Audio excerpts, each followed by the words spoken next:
آج کی انجیل مقدس مرکز کے مطابق 4 باب 35ویں سے 41ویں آیات تک۔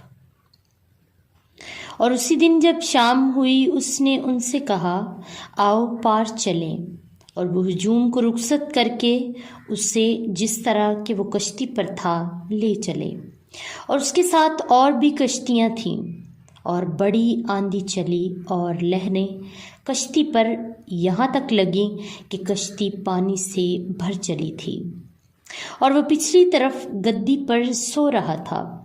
تب انہوں نے اسے جگا کر کہا، اے استاد، کیا تجھے فکر نہیں کہ ہم ہلاک ہونے کو ہیں؟ اور اس نے اٹھ کر ہوا کو جھڑکا اور جھیل سے کہا، خاموش، ساکت ہو، تو ہوا بند ہو گئی اور بڑا امن ہو گیا۔ اور اس نے ان سے کہا، کیوں ڈرتے ہو؟ اب تک ایمان نہیں رکھتے؟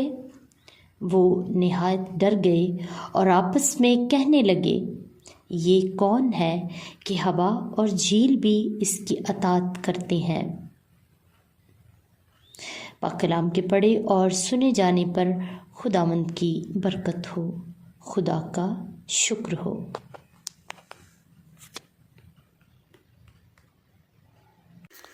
باپ اور بیٹے اور روح القدس کے نام سے آمین۔ خوشپور سے ایرک سلویسٹر آج کی تلاوتوں پر دھیان و گیان کے ساتھ آپ کی خدمت میں حاضر ہے۔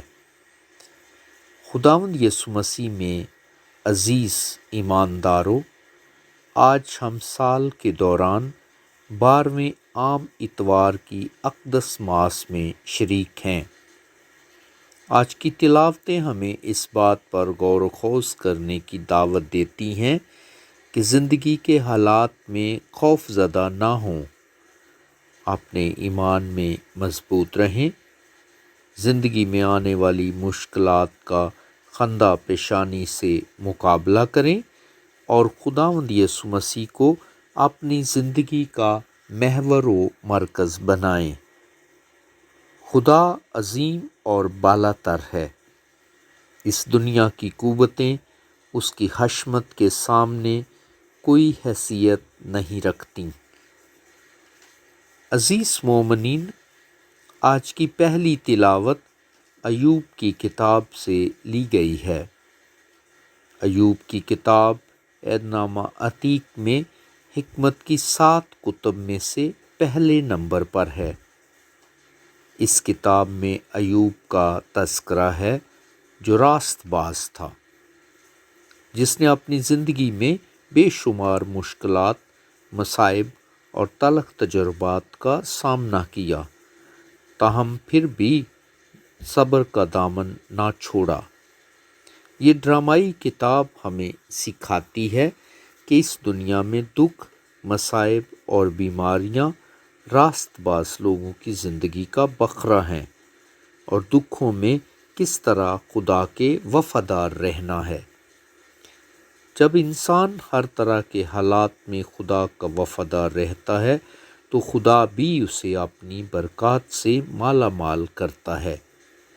اس کتاب کا اختتام بڑا ہی دلکش ہے، جہاں ایوب کی وفاداری اور صبر کی بدولت خدا اسے زیادہ بخشتا ہے، جو کچھ وہ اپنی زندگی میں کھو چکا ہوتا ہے۔ خدا ایوب کی زندگی کا مالک ہے اور وہ اس کی زندگی کو دوبارہ بحال کرتا ہے۔ عزیز مومنین، آج کی دوسری تلاوت مقدس پالوس رسول کے کرنتیوں کے نام تحریر کیے گئے دوسرے خط سے لی گئی ہے۔ اس کا شمار مقدس پالوس رسول کے بشارتی خطوط میں ہوتا ہے۔ یہ خط مقدس پالوس رسول اور کرنتس کی کلیسیا کے درمیان گہرے رابطے اور تعلقات کو عیاں کرتا ہے۔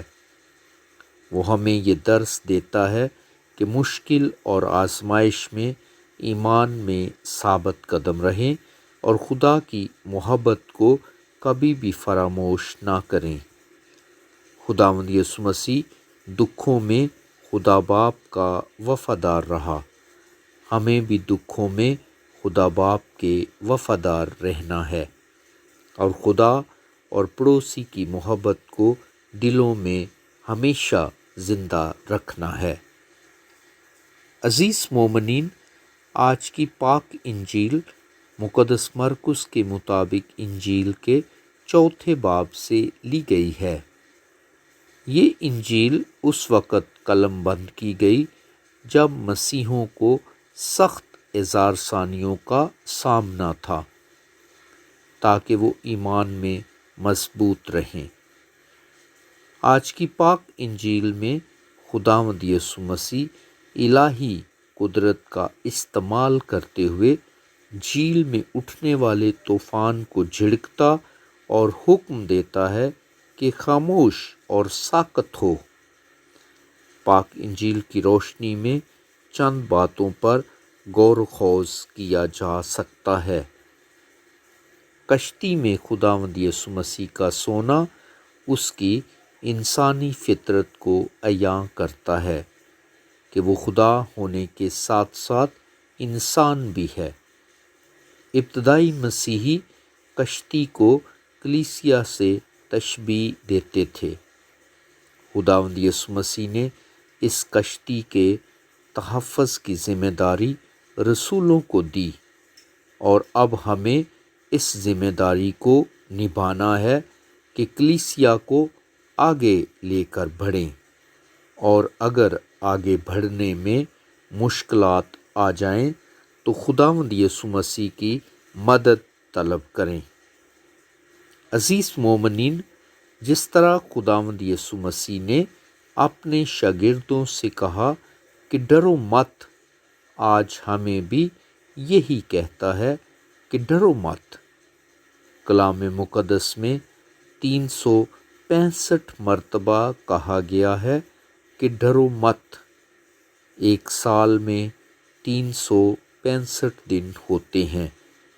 اس کا مطلب ہے کہ ہر دن خداوند یسوع مسیح ہمیں کہتا ہے کہ ڈرو مت۔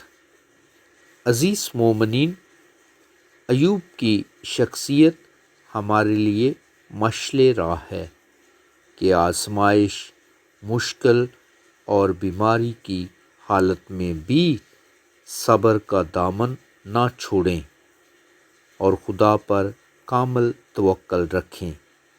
بے شک لوگ ہمیں گمراہ کرنے کی کوشش بھی کریں تو بھی ہمیشہ اپنی نگاہ میں خدا کی شفقت کو رکھیں۔